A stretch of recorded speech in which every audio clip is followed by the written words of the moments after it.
It's kind of awkward. So hello, and welcome back to Angry Plays Super Metroid. This should be part 2, and also part the last, because at this point I should be able to wrap up the game, though looking at how long I took the first time, because I was taking sort of the walking tour and wandering a bit, I don't think I'm going to get it in under the 3-hour time limit for the best ending, but we'll talk about that when it comes up. I know a couple of people who have been watching have never played Super Metroid before, and a few folks who have been watching the YouTube archive had never played Super Metroid either. So I don't want to ruin anything. Oh, hey, O-Dog. Welcome back again.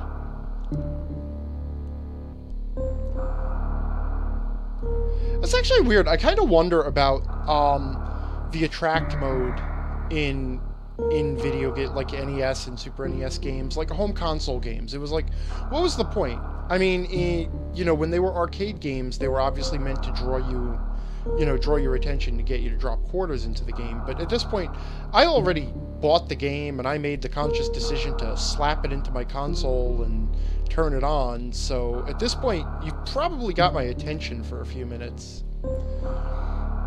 But one of the neat things that the Super Metroid Attract mode does is show off some of the different things you can do, or things you'll be able to do later on in the game.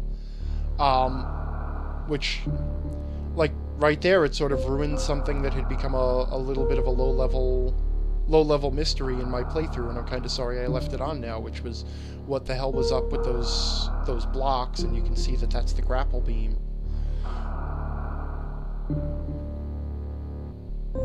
That's another interesting one that I didn't actually use in the game, but if you charge up the charge beam and then do a jump so that you're flipping, you'll actually damage the enemies that you come into contact with. I just gotta adjust my own volume a little bit here because it's kind of overwhelming. So let's get started again and resume where we left off. Whoops. On Criteria, we had just returned from deep within the bowels of planet Zebes, having discovered a whole bunch of items, including the power bombs. Ultimately, we escaped from Norfair, where we had been trapped for some time, escaped from the bottom of Brinstar, I should say, and managed to get all the way back to the ship. And at this point, the game takes a little bit of a turn. As you saw in the sort of the previous episode,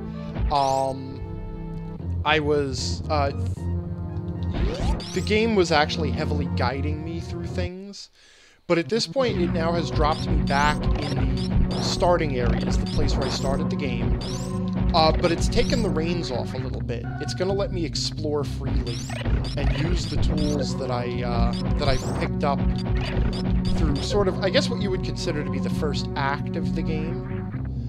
And you can use the map to good advantage here, and one of the smart things about the map is the way it indicates where you've been versus where you haven't been yet, which, you know, in-game maps were not, like, the biggest thing when this game came out, so the ways to do it were kind of, you know, people were still working out how to do it best, and this was one of the better ways to do it, because they, as I showed, they worked the map into the gameplay. Oh, interesting change here. One of my beam upgrades now allows me to injure these guys, even though they were able to block my starting laser. So the game helps to make you feel a little bit more powerful. Now, we had gone this way initially and discovered the strange gold statue, and on top of it was the Ridley, the guy who we are hunting, who stole the Metroid larva. And we might have recognized that the other big boss that we fought, Kraid, resembled another part of the statue. So you might be drawn to come back here and see if anything has happened. And sure enough, you can see that the green gem, that green eye of Kraid goes out, and Kraid fades to black. And that's kind of a big visual indicator of, well, basically your goal for the rest of the game, because you can count 1, 2, 3 other monsters, including Ridley on the top there, who are glowing away. And so if you do wander back through here just out of curiosity because you recognize Kraid and you remember that statue, well, then you'll see that the game's progress indicator there. Otherwise, what I've decided to do is, I'm pretty sure what I did when I first played the game, which was to loop back through Brinstar the way I had gone the first time, to sort of go back and review the areas I had been to, and check out if any of my tools, my new tools, would be useful there, including, well, the power bombs, the high jump boots, the ice beam, and the speed booster. So now we're returning back to Metroid, back to Brinstar, a little bit more powerful than we were before.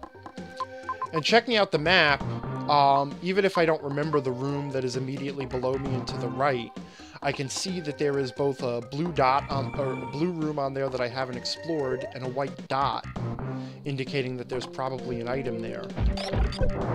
So we're going to go ahead and check that out. And I might remember this as the room with the collapsing floor that I couldn't get through because I wasn't fast enough, but now with the speed booster, I can easily get to the other side. If I'm also really attentive, and this is really easy to overlook, but you might notice this ceiling texture here, directly above me, kind of repeats itself. It actually mirrors itself, and all the other blocks don't. Now, that is something you have to be really attentive to notice, or use a strategy guide. So, and I don't want to go up here just yet, but that's sort of an optional... I'll talk about it in a second. So here I pick up the first of 4 reserve tanks. And reserve tanks are extra health tanks that will refill... I don't even think I actually even ever looked at this screen. This screen is actually neat and well designed because it shows all the power-ups that I've picked up. But more importantly, it also shows, by virtue of the blanks, how many power-ups I have yet to pick up. So again, it serves as a progress indicator. But here, these are my reserve tanks over on the upper left, which they fill up as I pick up health pickups, and if I ever run out of health completely, they will automatically be drained. I also might notice this odd-looking pipe and roll through it for an extra missile tank.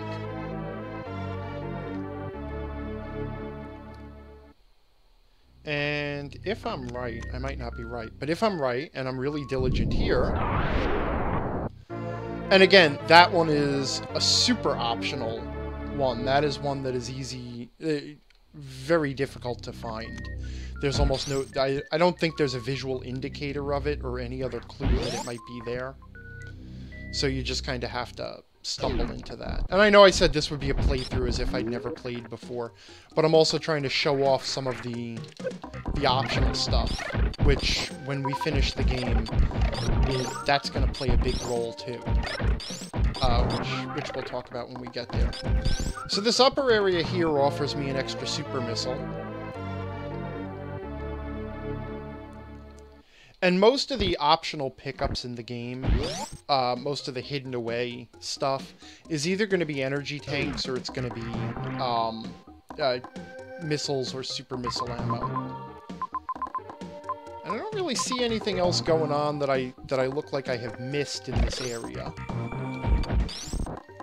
Except that that floor definitely looks odd. We've been trained to notice that it looks like I can go down there, especially because there's an enemy rolling around. But the map doesn't continue below. We also notice how much easier it is to find secrets with the power bombs. So even though the power bombs are mainly for situational use, in that way they are very useful. Whoops. And I immediately get nabbed by these 4 jumpy guys, who I can only take out with bombs or power bombs. And they gradually drain your health as they latch on to you. And then I end up in this room. And this room actually is a little bit of a pain in the ass because there is actually a pitfall, an invisible pitfall directly in front of me. And that E-tank is there to entice you into it. But this is also actually a callback to the original Metroid game because this same room was there. Knowing where that drop is, I can actually jump over it. But you actually have to... I'm just saving myself a little doubling back because I'm going to walk into it, discover that it's there, and then have to double back around. And then once you find out it's there, you pay careful attention to where it is to make sure that you don't fall into it again, and then you can jump in. Whoops, I still had my super missiles on. A little bit of overkill there. But normally what would happen is you would walk forward to get that E-tank, and now you fall down here. And because that's crumbling floor, you have no way to get back up. Even more insidious. Now, this is a real bitch of a trap moment. Because if you were diligent back in the Super Nintendo era, you saved your game every time you had an opportunity to save your game. But now, I'm trapped down here because I can't get up through that ceiling, and I've saved my game down here, so I can't even escape by you know, just resetting and picking up a previous save.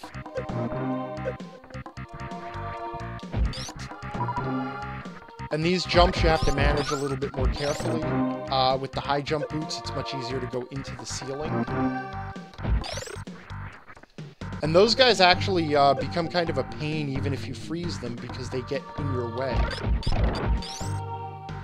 But if they're latched onto your body now, as soon as you fire, you will freeze them. I don't pretend to be not clumsy here.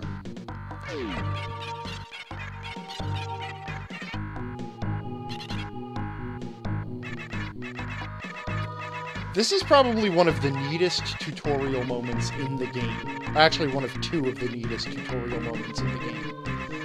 As we noted, I am trapped down here, and I can't jump up to that ledge. There's also no other outlet from this pit, and I have saved my game down here, so I can't even reset to get out. They have effectively trapped me both as a character and as a player in that respect.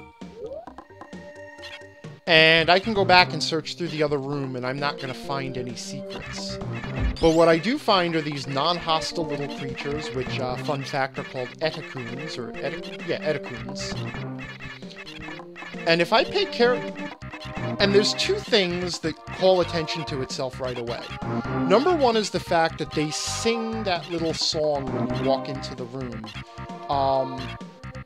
Which is the same song that the game plays when Samus loads.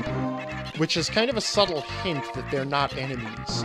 Also, they don't hurt me and don't attack. And if I watch what they're doing very closely, I see that they jump into the wall and then spring off. So, as an act of desperation, feeling trapped, eventually, because I have no other choice but to figure this out, I actually try to imitate them. And basically Samus has just learned a new move, which, by the way, she has had from the beginning, from these native creatures on this planet. Now, this, to get out of here, only requires 1 move. You only have to execute 1 wall jump, and then you can bomb through the wall and end up back where you started. But if you manage to actually pull it off, you can actually get further up and get to this spot. Now, sadly, I have no way of getting into that narrow passage in Morph Ball form because as a Morph Ball, I can't jump. So I'm denied the reward for managing to get up there. One of the neat things about that, though, is that you actually have the capability of doing the wall jump from the beginning of the game. It's not explained anywhere, and that's the only place it's tutorialized. But knowing that you can do it actually allows you to get to some places a little bit earlier than you otherwise would. So on your second and subsequent playthroughs, you actually carry over that knowledge, and it's sort of a way of carrying over what you've learned from the game. Now, I might also remember that this floor here had the speed boosting blocks on it, and fortunately now I have the speed booster. So we can get right through them. And as if getting trapped at the bottom of a pit once wasn't enough...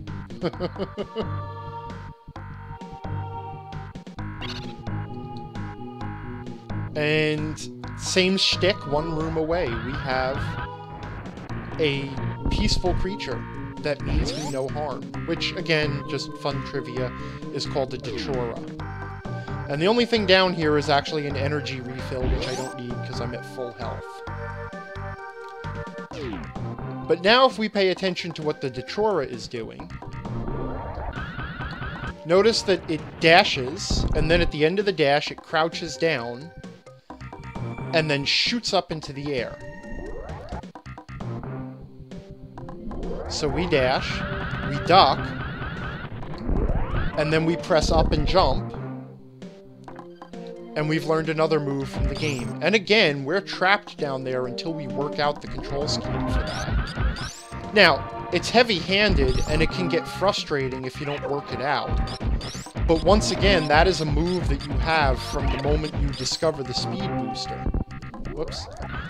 I was going to show it off and then just forgot that that pit was right there, so now I got to do it again. What we also discover, if we were attentive, is that it uses up our energy.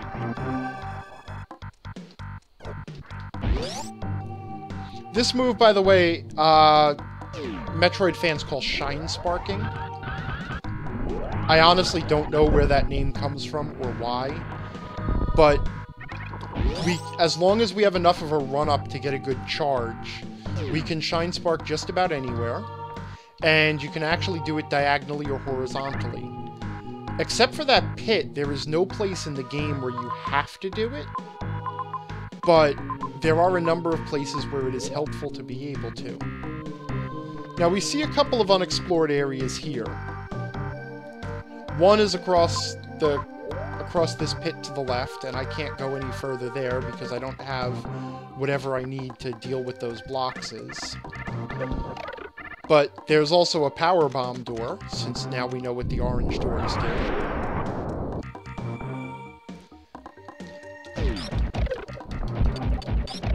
And a really powerful guy. Unfortunately, we find ourselves a little bit limited. But maybe, just maybe, if we use that new wall jump that we discovered, we can get up here. But what we find is, we're also on the wrong side of that blue gate. I can't shoot the sensor from this side, so I can't get through it just yet. So again, we file that one away for future reference.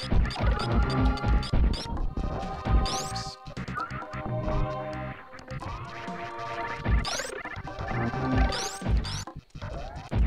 And now, again, like I said, the game has taken sort of a relaxed view of things and is letting me wander a bit and just poke and prod and play with my tools and make a few non-essential discoveries. And it'll let me go on like that for a while. Like, for example, I can come up here.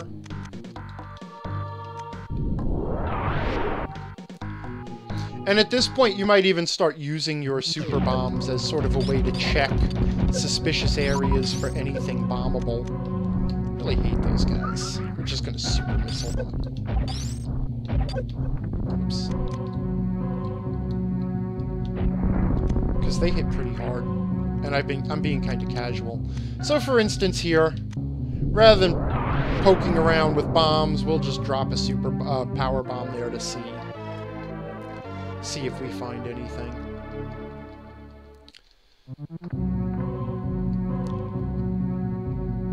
And looking at the map, we might get a little suspicious that there might be another connection here. Or maybe not. This is another one of those optional spots that's easy to miss. But this leads us back to the original area in the game. And it doesn't look like there was anything unexplored here. But again, because we're bored, or because we're wandering and we're off the leash, it's worth poking around a little bit and just seeing what we might find.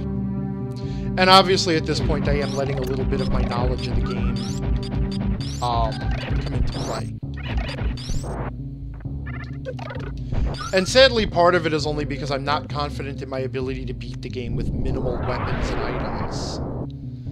So one of the things that I notice up here, if I'm diligent or on subsequent playthroughs or whatever, is an energy tank hidden in the ceiling that I can reach with the high jump.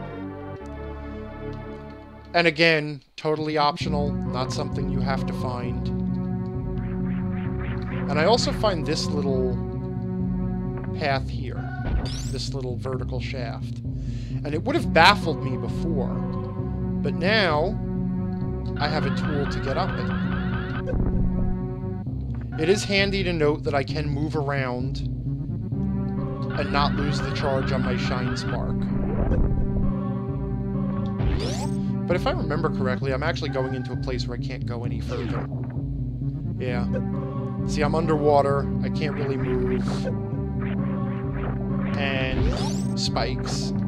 So there's not a whole lot I can do in this room. And eventually I'm turned back.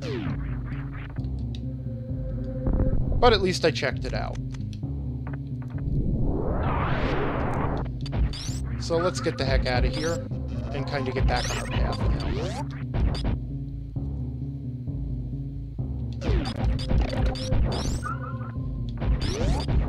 And again, this is, you know, depending on how diligent you want to be, right now the game is kind of letting you alone. So you might be the sort of person who wanders back through every room and now scours every nook and cranny looking for secrets.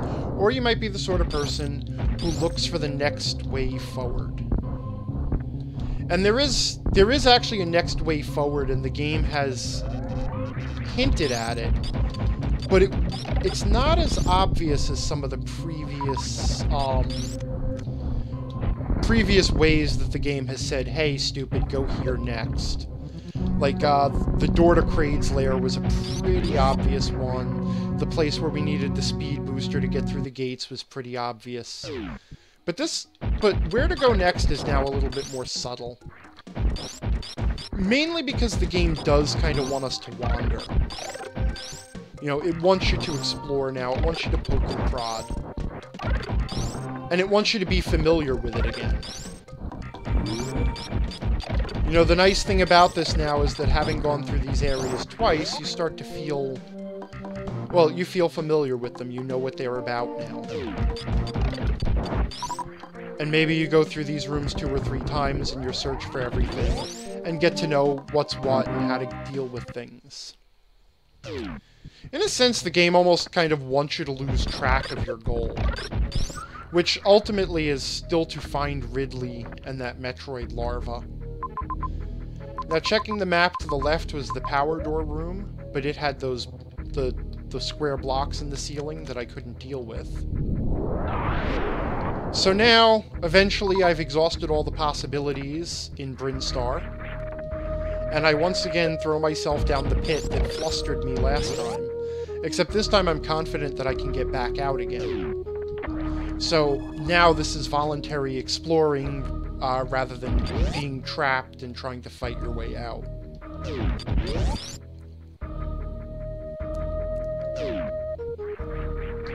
Another neat thing I'll mention... I'm in the wrong room to neat mention things. Okay, so another neat thing I'll mention here is this spot where you can get the spazer. You can actually get up there with the wall jump. You don't need to wait until you get the high jump boots. So if you play this game a second time, you can actually get that item before you go down into before you go down into Norfair, just because you've now learned that sort of undocumented ability that Samus has had. And now again we pass through Meridia, the mysterious area that we know nothing about, on our way back down to Norfair. We know there's nothing to the right. We dealt with Kraid, and there's a nice red X showing that we dealt with Kraid. But that also like, knowing that we dealt with Kraid and knowing that we dealt with the statue, we might start to put together that, like I said, there are 3 other bosses in this game, ultimately Ridley being our main target. But we also might notice that Kraid was sort of the leader of Brinstar.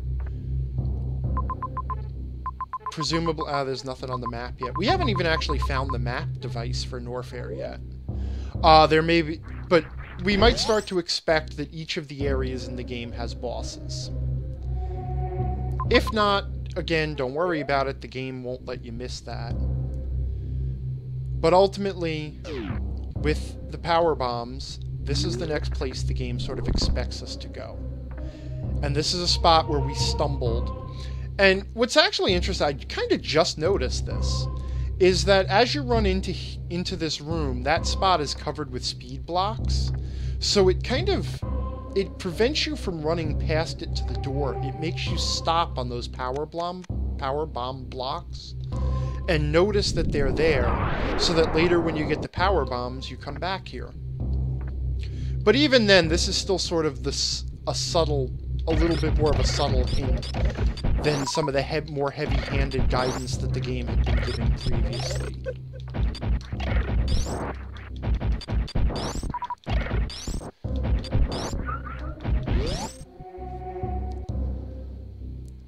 And that way, too, so this is another trapped vertical passage where all of these blocks are crumbling blocks, so as soon as I touch them, they break. They break too quickly, by the way, for you to even jump off of them. And I could try to walk, but that's just going to get me to another set of crumbling blocks. So once again, I'm stuck down here, which is a trick the game loves to do. The game is really good at trapping you.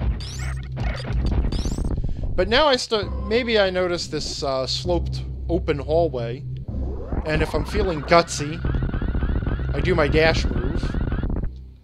And if I hadn't noticed it, well, I would have to do the dash move to get through the speed boost blocks. And before we start breaking down doors, maybe we wander through this area a little bit and check and see what's in some of the other exits.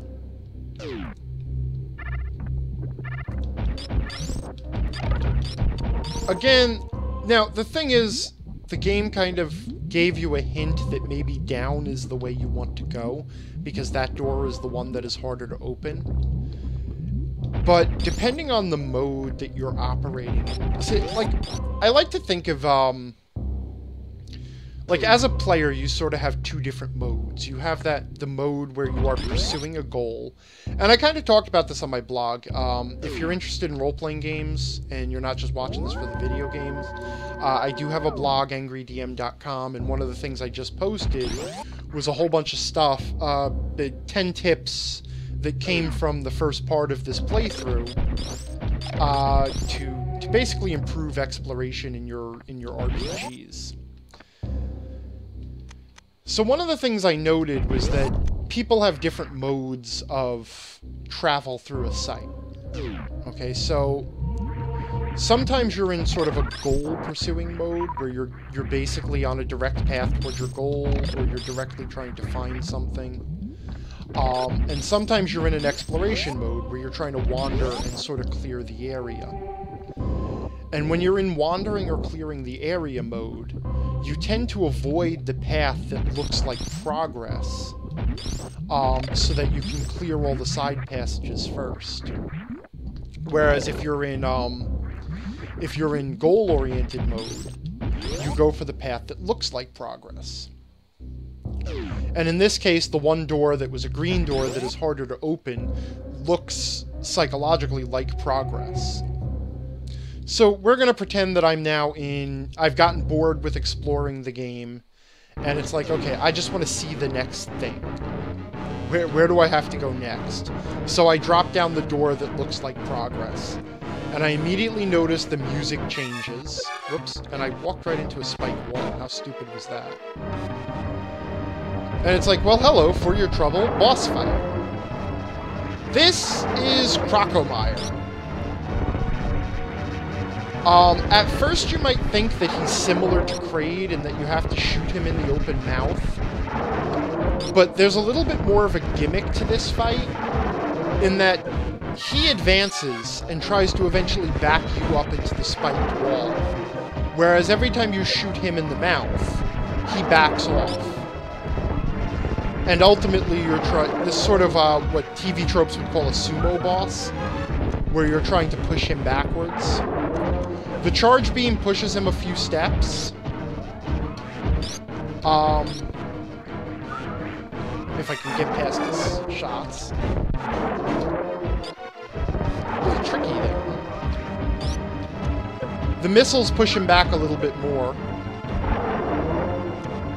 But the most effective weapon, if you can hit him with it, is the super missile that causes him to back off a lot.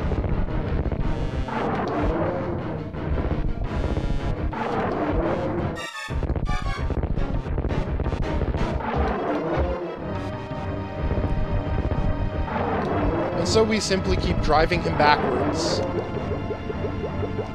Now, pay careful attention to the lava, because there's something subtle that you can miss.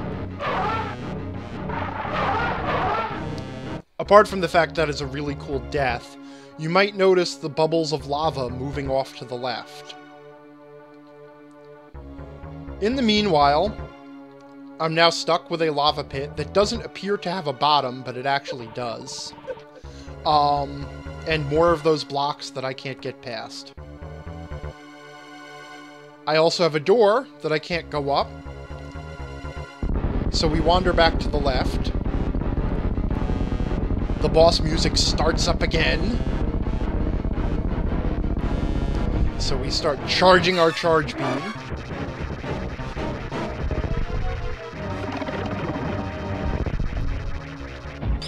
And just a little bit of a fake out, but a really cool death animation.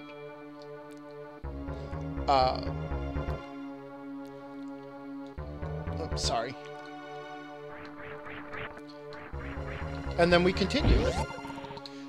Now the thing is, though, he wasn't marked as a boss on the map, and we don't get a nifty red X. It turns out that much like Spore Spawn, he is a mini-boss. But we might think that he was an actual boss. And that's fine, too. Soon enough, we'll learn. Whoops.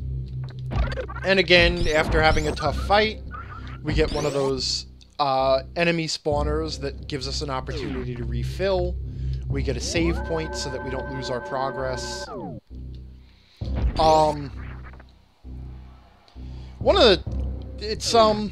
Actually, the enemy spawning pits and the save points are placed very similarly to the bonfires in Dark Souls.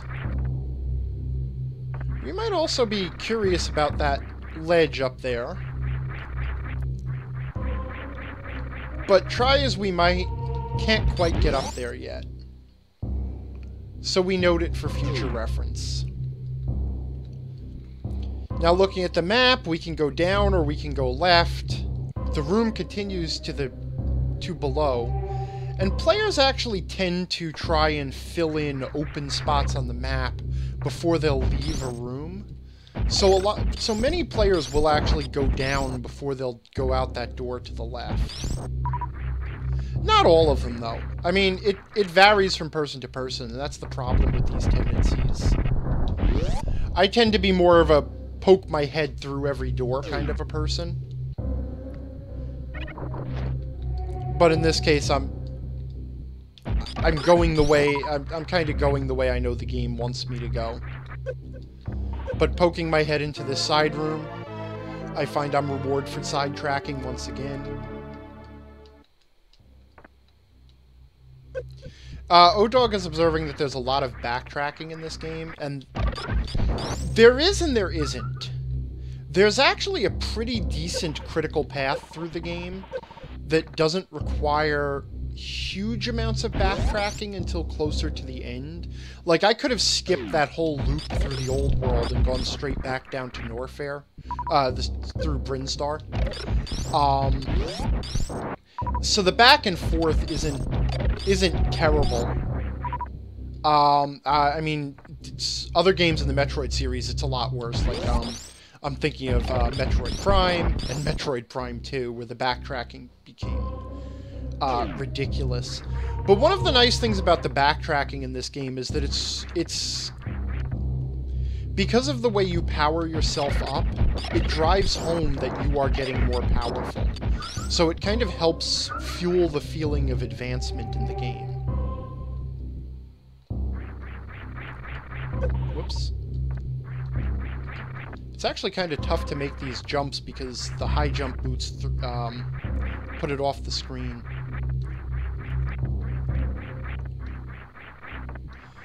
You know, the other thing too, and we find I've got nowhere to go.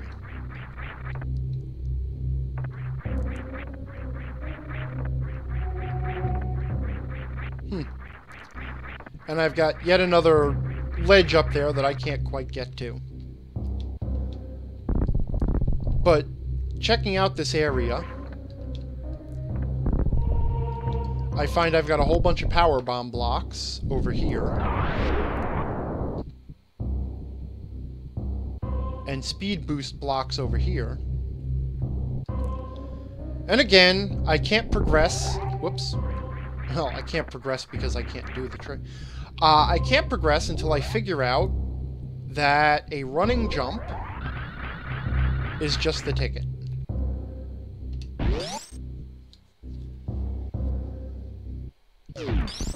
And I find a new ability. Beat a mini-boss